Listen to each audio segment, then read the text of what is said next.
The following exercise is a combination exercise. You're going to be using your shoulders and your core.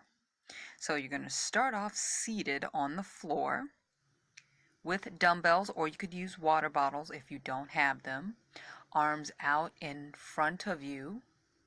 You're going to raise your arms up above head with your weight and lift your knees up, legs up off of the ground at the same time. So again, you could improvise if you don't have dumbbells. You'll just raise the water bottles up filled with water for your weight and knees up as well at the same time. Thanks so much for watching. Please like, share, and subscribe for more exercises.